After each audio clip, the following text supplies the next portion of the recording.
Bueno, les damos un cordial saludo, bienvenida para todos nuestros oyentes, para cada uno de los seguidores de nuestras redes sociales. Un especial saludo para las personas que nos escuchan a través de este medio. Busco en ti Radio Online porque recuerda que donde estás no es el final.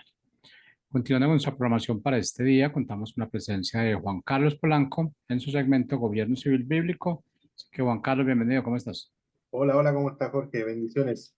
Muchísimas gracias. Aquí estamos, eh, comenzando perdón, ¿dónde estaba? Comenzando la semana nuevamente, día lunes, gracias a Dios. Hoy voy a estar solo, ya que nuestro querido pastor está siendo celebrado su cumpleaños y obviamente quiere pasar tiempo con sus seres, con sus cercanos, su familia. Entonces, hoy en día aquí está su servidor para poder hablar sobre los temas que hablamos siempre en esta radio. Recuerde que nosotros no somos de ideas propias, todo lo que sacamos, todo lo que hacemos, lo sacamos específicamente inspirado de la palabra de Dios. Eh, Nos afirmamos en uno que otro libro, digamos, pero nuestra base, nuestro cimiento siempre va a ser la Biblia, ¿cierto?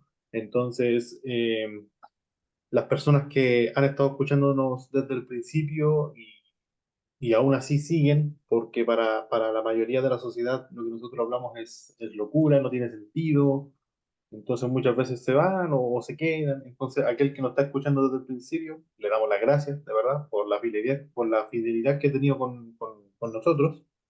Y, y seguimos, vamos a seguir por ustedes, digamos, por intentar establecer las ideas de la libertad, digamos, las ideas bíblicas, las ideas correctas, la que nos han servido a nosotros, la que la historia ha sido testigo de cómo sirven en la sociedad en donde se aplica, y nosotros estamos luchando junto con el pastor Ricardo, junto con todo, para que la gente entienda que la Biblia infiere en todas las ciencias, en todas las esferas de la sociedad y sobre todo en el gobierno civil, ¿cierto?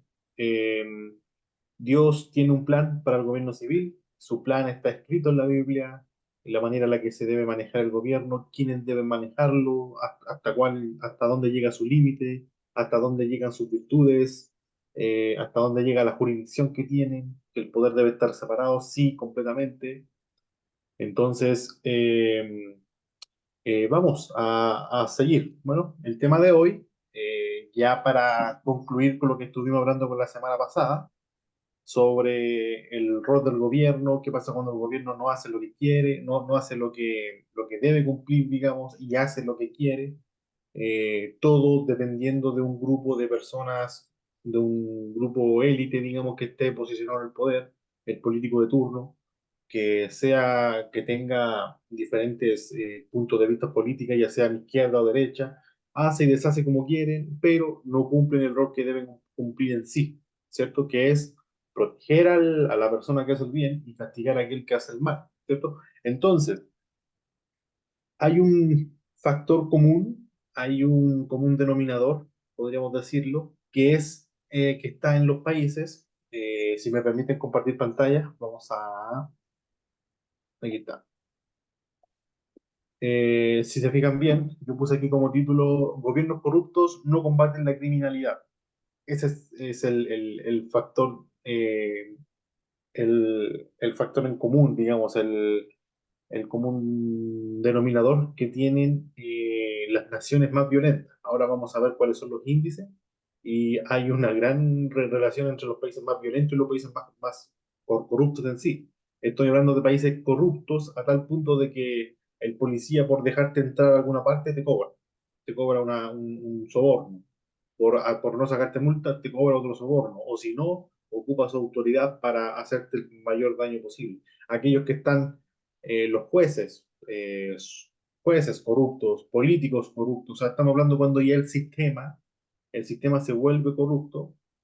Vean, por ejemplo, el caso de México. México es uno de los países con mayor tasa de corrupción que hay en el mundo, y al mismo tiempo tiene la mayor tasa de mafias, de pandillas, de homicidios, ¿cierto? Entonces, ¿qué pasa ahí? ¿Qué es lo que pasa? ¿Por qué se mantienen estas dos, eh, estos dos índices tan altos siempre, ¿cierto? Entonces, si me permiten bajar, si se fijan, abajito dice, miren, yo puse los países más corruptos de América Latina, ¿cierto? Aquí está, los países más corruptos de América Latina, dice el ranking de percepción de corrupción en América, el índice de percepción de corrupción, y fíjense los primeros países: Venezuela, Haití, Nicaragua, Honduras, Guatemala.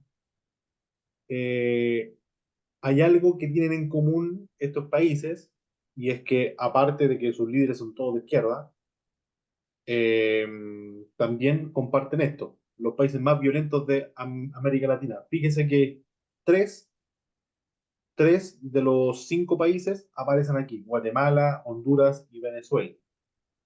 Los países más con más homicidios, más violentos en sí. Entonces, hay un patrón, algo en común que tiene esto, y es ¿por qué? Porque hay políticos, digamos, que les conviene que el crimen continúe, les conviene que haya mafias, que haya carteles, que haya criminalidad, que haya homicidios todos los días. Les crean o no les crean, hay personas que les convienen estas cifras, les convienen estos números, les conviene el discurso de seguir eh, manipulando a las masas con el miedo, seguir manipulando, ay, yo lo hice mal, pero el próximo que viene detrás de mí, voten por él porque él sí va a hacerlo bien. Y la gente con un miedo tenaz vota a estas personas siguen haciendo exactamente lo mismo, ¿cierto? Es como cuando el presidente Petro de Colombia dijo que si el pobre se hace rico, deja de ser de izquierda. No, no les conviene, dice el secreto es mantener al pobre pobre pero feliz, digo, ¿cierto? Entonces, porque sí, porque si el pobre se hace emprende, digamos, tiene plata, crea empresa, va a tener ideas capitalistas, ¿cierto? Ideas imperialistas, y va a querer, y ya no va a ser más de izquierda, va a ser de derecha ahora porque va a querer proteger su negocio, su propiedad privada. Entonces, a los líderes de izquierda no les conviene que el pobre salga de la pobreza, ¿cierto? Aunque hoy en día ya hay tanto avance que el pobre está saliendo de la pobreza a niveles muy rápidos, cada vez hay gente menos pobre, hay más emprendedores, sobre todo en la generación de ahora. Los jóvenes están todos emprendiendo con sus pymes, sus empresas pequeñas. Entonces, es por eso que el discurso de izquierda tuvo que adaptarse para otro público, que son las minorías culturalmente oprimidas, como lo hemos estado viendo: feministas, indigenismo, gente negra, digamos,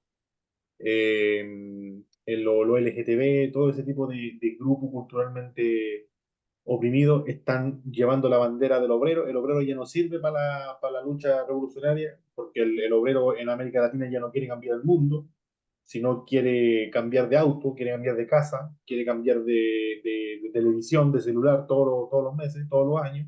Entonces ya no, el obrero ya no es el instrumento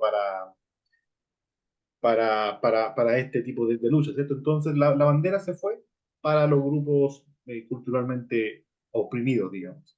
Entonces, les conviene que la violencia siga, les conviene que la inestabilidad se mantenga en el poder, ¿cierto?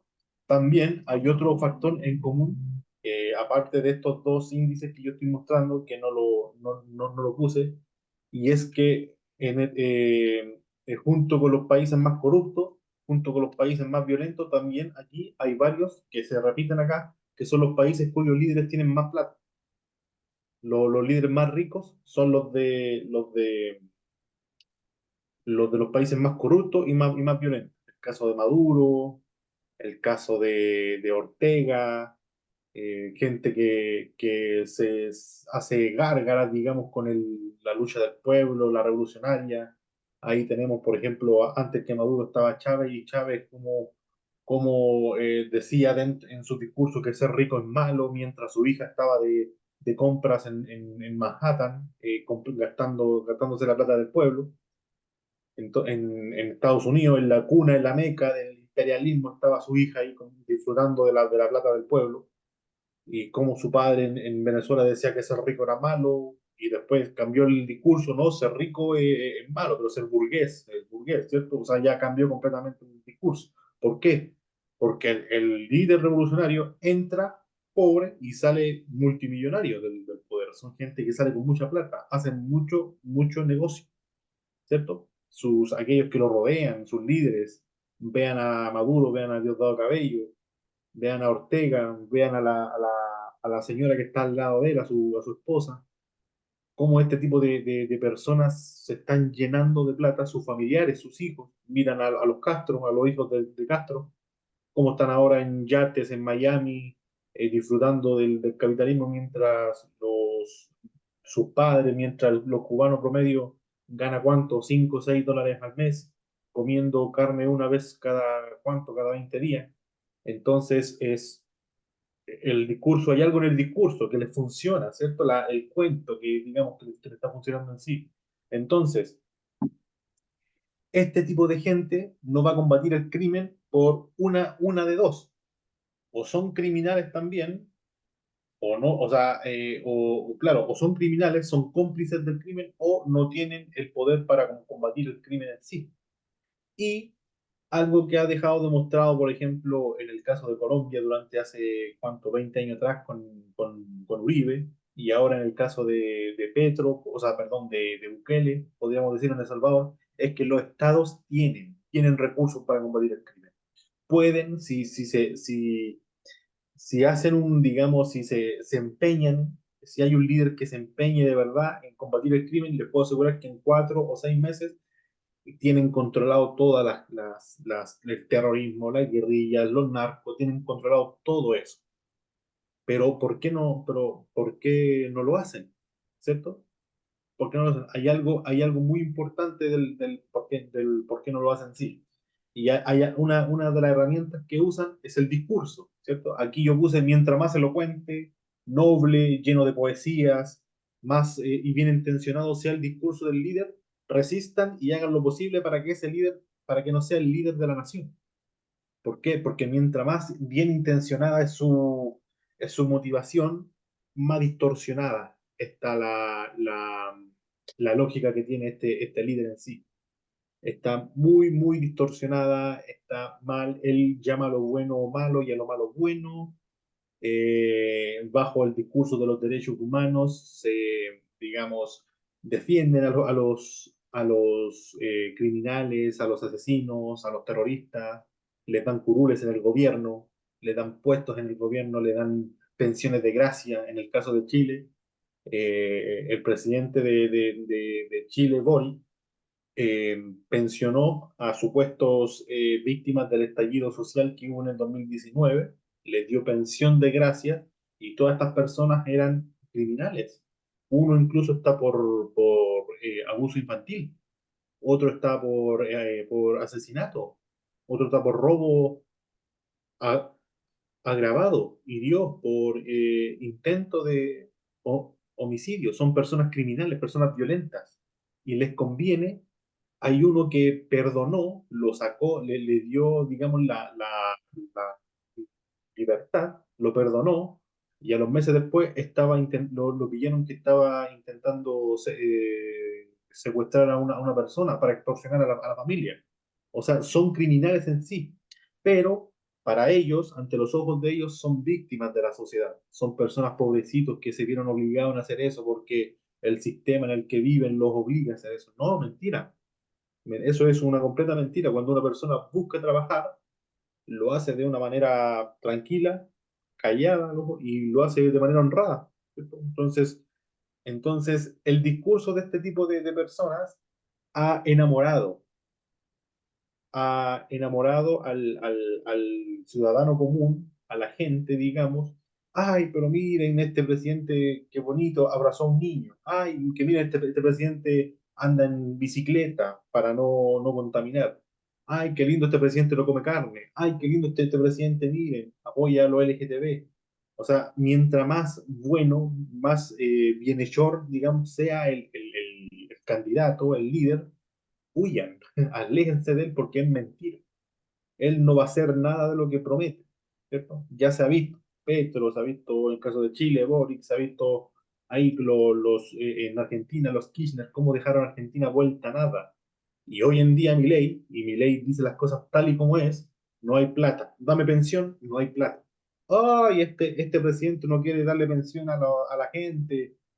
No hay plata. O sea, no es que sea bien o mal intencionado, es que no hay plata para, no te voy a mentir, ¿cierto? Entonces, cuando un presidente una presidencia de esa manera, ya comienza a cambiar el chip en las personas y te comienzas a dar cuenta y dices, tiene razón, ¿cierto? Tiene esto, tiene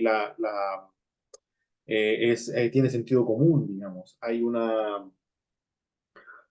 algo que aunque no me agrade, digamos, su discurso, no me agrade su estética, no me agrade nada de él, él es el presidente que el país necesita en sí, ¿cierto? Y nosotros debemos tener claro dos cosas, que las sociedades tienen dos tipos de presidentes, los presidentes que necesitan o los presidentes que merecen, ¿cierto? Los presidentes que merecen son aquellos presidentes que son, aquellos líderes que son elegidos por el pueblo, presidentes corruptos, obviamente, que son elegidos por un pueblo corrupto en sí. Entonces, cuando yo me estoy quejando, porque algo que pasa muy seguido es que la mayoría de las veces el pueblo no se hace responsable del presidente que está gobernando y son ellos los que pusieron al presidente en aquella nación. Entonces, cuando yo voto por una persona, no puedo llegar y decir, ay, no, esto está mal, enojarme con el presidente, porque yo sabía perfectamente que esta persona, yo lo elegí porque me iba a dar bonos, me iba a dar todo gratis, me iba a dar esto. No puedo enojarme cuando el país esté sumido en la pobreza. No puedo enojarme cuando la inflación haga que tu sueldo se vuelva nada, ¿cierto? Cuando ya no te alcance para comprar una libra de carne, cuando te estés obligado a elegir entre los pañales para el niño o comer carne hoy día, ¿cierto? No puedo enojarme. ¿Por qué? Porque yo sabía. Sin embargo, porque yo soy corrupto, digamos, elegí a este presidente de todas maneras. O sea, ese es el presidente que yo merezco. ¿Por qué? Porque yo soy corrupto, el presidente es corrupto, no me puedo quejar, no puedo quejar, ¿cierto? Entonces, le, le digo esto ¿por qué? Porque los líderes son un reflejo del pueblo, del pueblo, así como por ejemplo, el arte es un reflejo de la sociedad, podríamos decir. Hay una profesora nuestra que siempre, Miss Catherine Dunn, ella siempre dice, mientras más rica sea la comida del lugar y más gimnasios hayan, es más corrupta la sociedad. Se van a dar cuenta de que mientras más gimnasios y más comida rápida hay menos librerías, hay menos cultura, hay menos jóvenes estudiando. ¿Por qué? Porque la gente está siguiendo sus pasiones. La gente, ¿qué es lo que quiere? Comer rico, saciarse hasta más no poder y después verse bien estéticamente, entonces saltan al gimnasio. Y el mercado se adapta a lo que la gente quiere, ¿cierto? Si la gente quiere algo malo, el mercado va a encontrar cómo adaptarse a ese tipo de cosas en sí. No estoy diciendo que comer sea malo ni nada de eso. Lo que estoy diciendo es que mientras más magnánima, más elocuente, más grandota, más producida sea la hamburguesa, se van a dar cuenta cómo los factores entre librería o entre consumidores de libros o entre gente estudiando y todo eso, va a haber una relación en eso. Entonces, y si ustedes se fijan en el libro de Ezequiel, se van a dar cuenta que cuando habla sobre el pecado de Sodoma, se van a dar cuenta que Sodoma pereció por lo mismo. ¿Por qué cayó Sodoma? Por exceso de pan y por exceso de ocio, ¿cierto? Entonces, cuando hay abundancia, la gente se relaja. Y cuando la gente se relaja, no hace bien el trabajo. Se- Cuando la gente está ociosa, ya comienza a darle cabida a otro tipo de cosas que no son las primordiales, sino son cosas que sacian su propio deseo carnal, su propia carne, ¿cierto? Entonces, entonces, se van a dar cuenta que hoy en día, como en las naciones, por ejemplo, de América, podríamos decirlo, no hay, en gran parte del país no hay hambre, la gente come, aunque haya gente en pobreza, la gente igual come, no hay escasez, hay abundancia de todo, hay incomodidad. Nosotros, la gente como sea, vive cómoda igual. La tasa de pobreza es mínima en los países. Entonces se empiezan a dar cuenta que su objetivo se comienza a fijar en otro tipo de cosas. Entonces, comienzan a legislar para cambiar sexo, comienzan a legislar para abortar. ¿Por qué? Porque ya están tan ociosos, están tan llenos de sobreinformación, tan llenos de un montón de cosas que ya les sacian, que ya no saben qué más, por qué más pelear, por qué más eh, eh, eh, alegar, digamos, ¿cierto? Entonces comienzan a, digamos, a distorsionar la función del gobierno, la función de los legisladores en sí. Entonces, inicia este proceso de decadencia, ¿cierto? En las naciones. Hay uno de los fundadores de Dubái, o de Emiratos Árabes, no me acuerdo, un hombre, un jaque, un príncipe de estos medio orientales, y el hombre dijo en un discurso, dijo, mi abuelo andaba en camello, yo, mi padre andaba en camello, yo ando en Land Rover, mi hijo anda en Ferrari, pero muy probablemente mi nieto va a volver a andar en camello. Repito, digo, mi abuelo andaba en camello, mi padre andaba en camello, yo ando en un Land Rover, mi hijo maneja un Ferrari, pero mi nieto muy probablemente va a volver a andar en camello. ¿Por qué? Porque tiempos difíciles crean hombres fuertes crean tiempos fáciles crean hombres débiles y los hombres débiles vuelven a crear tiempos difíciles. Esto no es algo que ha pasado por toda la humanidad, son ciclos que se repiten en sí.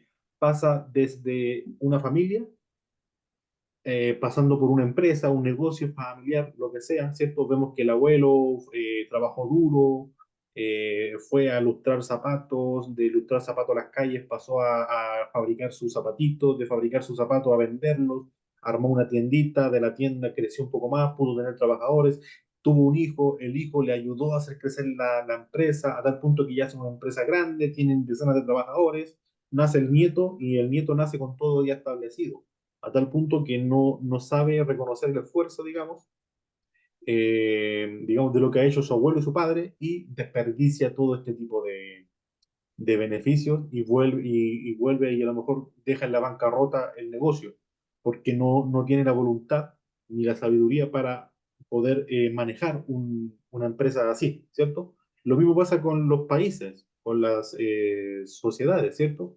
Hay una guerra, el país queda devastado completamente. Si ustedes analizan cómo quedó Alemania después de la Segunda Guerra Mundial, yo creo que si algún alemán se parara en ese momento y mirara para todos lados, diría, este es el fin del mundo, porque los países estaban destruidos completamente, no quedó nada, nada, nada.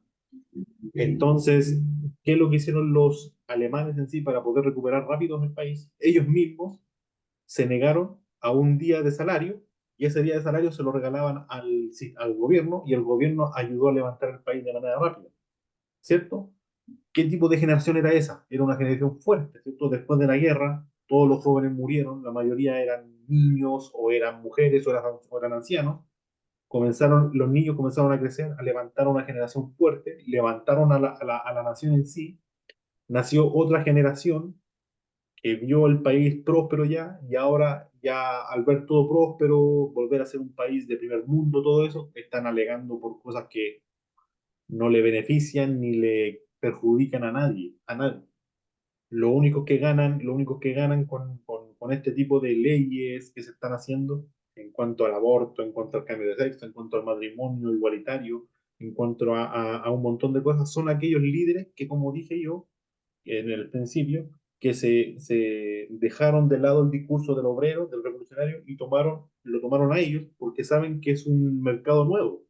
Y ellos, como vendedor de ideas, como vendedor de humo que son, van a venderle humo a estas personas. ¿Por qué? Porque el obrero ya no le compra su humo, ¿cierto? Ya no le compra el humo, si ya esta gente se lo compra en sí. Es por eso que vemos, por ejemplo, en las marchas, vemos a grupos feministas, grupos LGTB, ondeando una bandera con el Che Guevara, siendo que el Che Guevara fue uno de los máximos de estos anti-LGTB que había. Él los torturaba, los mataba, él tenía un campo de concentración de, de homosexuales en La Cabaña, en Cuba, y el lema de él era: la revolución necesita hombres, no necesita peluqueros. Era el lema de él, porque él pensaba que el trabajo duro iba a curar el homosexualismo en las personas. Lo mismo es Salvador Allende en Chile. Él fue médico, fue doctor. Entonces, dentro de su tesis, hizo un tratamiento y concluyó en que la homosexualidad era una enfermedad mental que debería ser erradicada, ¿cierto? Nosotros obviamente estamos de acuerdo en que el homosexualismo va en contra de la Biblia. Esto es una conducta que es abominable y todo eso, pero jamás nosotros como cristianos debemos pasar a llevar la integridad física de otra persona por su manera de ser, por su pecado, ¿cierto? No somos quienes para hacer eso. Podemos advertirle a la persona, podemos evangelizar, intentar que se arrepienta y todo, sí. Todo lo que salga de nuestra boca lo podemos hacer porque tenemos la libertad de hacer eso, pero no tenemos la libertad con el poder político que tenemos, o juntar un montón de personas con armas, todo, e ir a matar o a encerrar a gente porque no piensa o no es como nosotros pensamos que deben ser, ¿cierto? Entonces, esa es una de las diferencias. Entonces, la mayoría de estas personas que en el siglo pasado eran anti-gay, anti-homosexuales, los mataban, a las feministas las tenían se burlaban de las mujeres. Si vieran ustedes cómo eran las leyes de la, de la de la Rusia soviética para las mujeres, qué es lo que debían hacer, ¿cierto? Fue peor aún para la mujer, cuando surge Lenin y comienza la Segunda Guerra Mundial. El rol de la mujer es tener la mayor cantidad de hijos posible por el bien de la madre patria, y esto o sea, se convirtió en un instrumento del Estado, la mujer, para crear más sociedad en sí. Y vuelvo e insisto, nosotros también somos partidarios de familias grandes, pero familias grandes y familias libres, ¿cierto? Nosotros debemos apostar a familias libres y criar hijos para el bien, para el futuro de la sociedad en sí, no criar hijos para el bien o el beneficio de un político, ¿cierto? Nosotros debemos, para que nuestros hijos sean para la gloria y la honra de Dios, solamente para que ayuden a expandir el reino de Dios, ¿cierto? No para que sean futuros soldados o futura carne de cañón para un tirano. Esa es la gran diferencia en sí. ¿Por qué digo esto? Porque la Rusia, el comunismo clásico era bien conservador en ese tema, y muchas veces se podríamos como que entrelazar con la idea cristiana en sí, pero no, eso está completamente aislado. Hay un patrón diferente, que uno es hacer las cosas para establecer el reino de Dios, y otra es hacer las cosas porque un político te dice que lo hagas. Son completamente diferentes. El rumbo que toman diferente en sí, pero para no salir digamos, del camino, continuo con lo que estaba hablando. Este tipo de políticos les conviene que los países estén en constante violencia. Les conviene. ¿Por qué? Porque es su herramienta, ¿cierto? Sobre todo en los líderes de izquierda, ¿cierto? Recordemos cuáles eran las leyes que tenían, que hizo Gramsci, Antonio Gramsci, este comunista que estuvo preso en Italia, después se fue a Rusia y escribió un libro, y el libro es un manual, podríamos decirlo, tal cual, para, para que el socialismo, el comunismo se tome el poder. Y uno de esos era darle libertad sexual a los jóvenes, dejar de combatir había un montón de estrategias sociales, geopolíticas, digamos, para poder el líder socialista se posicione en el poder así, de darle inestabilidad al país completamente. Le conviene que funcione de esa manera, ¿cierto? El mismo caso, por ejemplo ahora Petro hace lo que quiere, sube el impuesto del combustible cada semana, nadie le dice nada, sube el impuesto a las comidas son rápidas, sube el impuesto a las comidas normales, ahora se vio que le va a subir, los precios de los huevos va a subir mucho también, pero suben y suben las cosas. ¿Cuántas marchas han habido? ¿Cuántas, cómo se llama? ¿Cuántas revueltas se han armado, como la que se armó en el 2019? Ni una. ¿Por qué? Porque son ellos mismos los que están en el poder, son los que mismos que organizan, cuando son oposición, organizan marchas. Lo mismo está pasando ahora en Chile. ¿Sí? En Chile el discurso en boca para reventar en la marcha fue un aumento de 30 pesos. 30 pesos, estamos hablando de 100 pesos, de 100 pesos colombianos. De 100 pesos colombianos el pasaje del metro, del metro tren. Eso fue el discurso en boca para salir y reventar el país completamente, incendiarlo y que se haga otra constitución y todo eso, y gracias a Dios se cayó todo eso a pedazos. Pero hoy día el presidente de Chile también, si le suben el precio a las cosas, la estación del metro subió mucho más de 30 pesos, subió la gasolina, el combustible, todo sube. ¿Y cuántas marchas han habido? Ni una. ¿Por qué? Porque, vuelvo y repito, son ellos mismos lo que organizan. ¿Por qué? Porque la violencia para ellos es un modo de operar, es un modo de operar. La violencia es una herramienta mediática que ellos usan para posicionarse en el poder. Ahora están en el poder. Chile, Colombia, ya tenemos los que en el 2019 estaban enfrente de esta que no, que el pueblo se va a levantar aquí acá. Hoy en día están subiendo el impuesto al mismo pueblo, ¿cierto? Considerando lo que ellos creen que es correcto, lo que no es correcto, cómo van a mejorar la situación según sus filosofías, y todo ha sido un completo desastre, ¿cierto? Entonces, vuelvo e insisto, cuando un político de izquierda vea que el país está mal, es porque es cómplice le conviene que el país esté así. ¿Por qué? Porque cuando ya no sean gobierno y sean oposición, les sirve de excusa para decir, oiga, mire cómo está el país, y van a hacer lo mismo. Son gente descarada, gente con memoria corta, con amnesias selectivas. Se acuerdan de cierto tipo de cosas, pero para otras cosas no se acuerdan. Entonces, es el modo de operar que tienen en sí, ¿cierto? Entonces, una cachetada que le han dado a ellos ha sido Bukele. Bukele en El Salvador se dio a demostrar que si se quiere combatir el crimen, se puede, ¿cierto? Milei en Argentina le está quitando el poder a todos los sindicatos, a todas las mafias corporativistas que habían, a los empresarios ladrones que habían, les quitó el poder a todos. Claro, se le están levantando. ¿Por qué? Porque le están tocando el bolsillo a los sindicatos, ¿cierto? Les quito los beneficios económicos.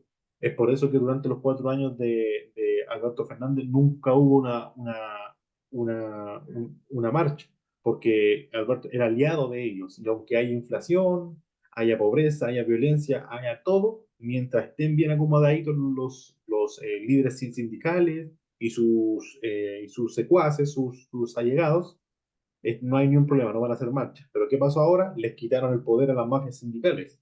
Es por eso que se están levantando, sino por nada más. Si no es por nada más, a ellos no les interesa el bienestar del pueblo, no les interesa la inflación, no les interesa nada de eso. Lo único que les interesa es que le están tocando el bolsillo, y les dolió que le están tocando el bolsillo.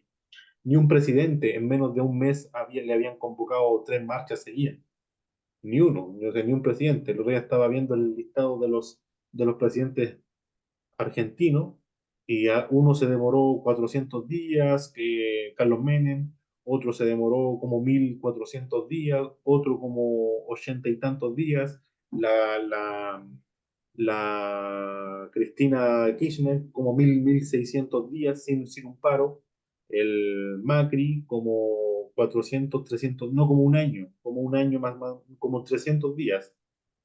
Sí, como de 300 días, como un año se demoró en tener su primera marcha, después de Macri, Alberto Fernández, cero marchas, y después Milei, 40 y tantos días de presidencia, la primera marcha. ¿Por qué? Porque, claro, los objetivos, cuando un presidente tiene los objetivos claros, cuando un presidente tiene los objetivos claros, digamos, tenga o no tenga apoyo, tenga o no tenga poder, todo, cuando ataca de verdad, digamos, para combatir la criminalidad, porque en el caso de Argentina el criminal era, el crimen es político, es un crimen de cuello y corbata, no es un crimen callejero, aunque sí hay obviamente hay crimen callejero, robos, homicidios, todo ese tipo de cosas, pero los que se están robando de verdad la plata son los políticos. Les atacó el bolsillo a los sindicatos a todos y lo están intentando hacer un golpe, le están intentando dar un golpe de Estado. Mire, lo mismo pasó en el Salvador en sí. Y uno se pregunta, ¿con cuántos legisladores comenzó Nayib Bukele? Con cero. ¿Cuántos legisladores tiene Milei en el Parlamento? Tiene como uno, dos, no me acuerdo cuántos tiene como dos. Son la minoría de la minoría, pero están cambiando igual las cosas. ¿Por qué? Porque cuando un líder tiene convicción, cuando un líder tiene las ideas claras, estamos en este contexto, estamos pasando esto, y necesitamos esto y esto y esto para salir de esto. La gente comienza a decir, tiene este man, o sea, estamos tan mal que digamos que lo que está mostrando él, digamos, o sea, es un líder con convicción, lo voy a seguir. Y se gana el rédito de la gente, y sobre todo si sus ideas dan resultados, y los resultados que estaba prometiendo, ¿cierto? El caso de Bukele de verdad combatió el crimen y lo erradicó casi completamente. Ya está por pasar un año sin ni un homicidio. Obviamente han habido muertes en El Salvador, pero muertes a causas naturales, accidentes, cosas así, pero ni un homicidio en El Salvador por casi un año. El caso de Milei, estamos viendo cómo económicamente están mejorando de verdad las cosas, ¿cierto? Ya están pagando la deuda externa, la inflación bajó, el dólar bajó un poco, bajó los precios de la carne, están liberando más el mercado, el trabajador ya no es prisionero de los sindicatos, digamos, porque los sindicatos eran personas que sobornaban al trabajador en sí. ¿Quieres que te dé esta plata? Listo, anda a tal marcha, anda con tus hijos y anda a tal marcha y te doy esta plata. ¿Cierto? Por eso que veían un montón de madres, de padres avanzando con los niños y le preguntaban, ¿qué hacen acá? No sé, a mí me dijeron que yo estuviera para acá. Yo viniera para acá para que me dieran una plata y todo eso. Y eran así, los sindicatos manejaban eso. Es por eso que la última marcha, la que se hizo la semana pasada, el miércoles o el martes pasado en la Argentina, fue gente, pero no fue la marcha que pensaban que iba a ser como la marcha que iba a voltear el gobierno, fueron como 30.000, 40.000 personas. Entonces, eran todos sindicalistas, todos con su bandera, con su persona. El trabajador, el obrero común y corriente, trabajó ese día normal. No paró, no hubo marcha, no hubo huelga. De hecho, el mismo sindicalista, cuando se paseaba por la calle, veía una tienda abierta. Hay un video en vivo de un entrevistador que está entrevistando a un zapatero, o sea, ni siquiera es un empresario grande, es una persona que tiene su tiendita de zapatos y todo eso, y mientras a él le hablaba, no, yo no voy a parar porque yo confío en el presidente, se le metieron los sindicalistas y comenzaron a gritarle, a insultarlo. O sea, esa es la violencia con la que se maneja en sí. Y lo mismo se vive aquí en Colombia. Yo he sido partícipe de varias marchas en contra de Petro, digamos, en contra de su gestión, en contra del aborto. También he estado marchando aquí en Colombia. Y algo que yo me he dado cuenta, que cuando nosotros marchamos, la gente de bien marcha, la gente de las tiendas, los locales, los almacenes no cierran nada. Se miran para afuera y están ahí sentaditos mientras la gente pasa, la gente tiene sus consignas, grita sus cantos, hace todo, pero la gente no tiene miedo. ¿Por qué? Porque sabe que es gente de bien, es gente que quiere lo mejor para el país. Sin embargo, cuando hay una marcha a favor de la izquierda, tienen que cerrar, tienen que fortalecer, poner maderas en la ventana porque saben que le van a saquear hasta todo, le van a dejar, le van a saquear todo, todo, todo de su tienda, porque son así. La violencia es un modo de operar. Y cuando los castigan a los pobrecitos que andan saqueando, ¡ay! Los derechos humanos, ¡ay! Las víctimas, ¡ay! El Estado, el ESMAD. El ESMAD es un represor y todo eso, ¿cierto? Entonces debemos poder identificar a este tipo de líderes en sí. Cuando un líder te hable de que no, de que los derechos humanos vamos a hacer lo posible para evitar que el gobierno cometa este tipo de cosas, no haga esto, no haga tal cual, mientras más noble sea el político, témanle más, porque de nobleza está pavimentados los caminos al infierno. Si ustedes me preguntan, yo puedo asegurar que la mayoría de los grandes tiranos del mundo comenzaron con una idea noble, ¿cierto? Hitler tenía una idea noble para Alemania. Lenin, Stalin tenían ideas nobles para, bien intencionadas para Rusia. Ellos querían lo mejor para Rusia, ¿cierto? Sin embargo, miren lo que cómo los premia la historia. Para la historia van a quedar como los dictadores más sanguinarios de la historia del mundo. Entonces, eh, aprendan a identificar al líder que de verdad quiere hacer lo bueno. El líder que de verdad quiere hacer lo bueno te va a decir la verdad, te duela o no te duela, te guste o no te guste. Ese es el líder que los países necesitan. Milei es un líder que Argentina necesita. O sea, no es el país que merece, sino el que necesita, porque tiene que estar ahí el hombre para cumplir un objetivo claro, que es salvar a Argentina del abismo y volver a que Argentina vuelva a circular tal cual como era, ponerlo en el mapa de los países que era. O sea, Argentina a principios del siglo pasado era la potencia económica mundial más grande del mundo. Tenían, digamos, el PBI per cápita comparado a Singapur, a Nueva York, eran personas o sea, con una economía muy, muy fuerte. Y durante estos 80 años pasaron de ser ricos a ser uno de los países con un casi 50% de pobreza extrema. Estoy hablando de gente que no come todos los días. Entonces, eso es poder identificar y poder decir, o sea, este hombre habla con sentido común, después, o sea, veo lo que está pasando y si hay alguien que dice, no hay plata para esto, esta es la realidad, tenemos que combatir con esto, con esto, con esto, con esto, hay que cerrar fronteras porque están descontroladas, ay, pero ¿cómo se le ocurre cerrar fronteras? No, el país necesita orden. Entonces, aprendamos a reconocer líderes corruptos y líderes no corruptos en sí, ¿cierto? Cómo entran y cómo salen. Fíjense, por ejemplo, en la billetera de Petro, cómo entró y cómo va a salir, con cuánta plata más va a salir. El caso de Donald Trump, Trump entró con una cantidad de plata, el hombre es millonario, obviamente, entró con una cantidad de plata y salió como con 500 de dólares, como con 500 millones de dólares menos, porque él de su bolsillo invirtió también en cosas para el país, ¿cierto? Fíjense en Milei. Milei ahora mismo va a vender los 3 aviones presidenciales en casi medio millón de dólares cada avión, está viajando en aerolínea comercial, viaja junto con la gente, le obligó a rebajar el sueldo a los trabajadores. Entonces cuando ves a un presidente que de verdad está cumpliendo lo que dice y no, por ejemplo, como Evo o la señora vicepresidenta que tenemos acá, nosotros que viaja por helicóptero para ir a comprar pan a la esquina, gasta una millonada de plata para, para darse viajes que fácilmente se puede tomar en un bus, en un avión, en lo que sea. No, helicóptero privado para ella, porque, y si tú le dices de malas, y después llorando te dice, a mí me gustaría no viajar en helicóptero. Mentira, o sea, hablas de pobreza, hablas de que eres una persona víctima y sin embargo cuando llegas al poder te descontrolas completamente. Ese tipo de personas no son de bendición para el país, son de maldición para el país. Entonces, los líderes corruptos no combaten el crimen, ¿cierto? No esperemos que el señor presidente de Colombia combata el crimen, no esperemos que el presidente de México, AMLO, combata el crimen, el MAS es socio del crimen. No esperemos que el presidente Boric combata el crimen en Chile.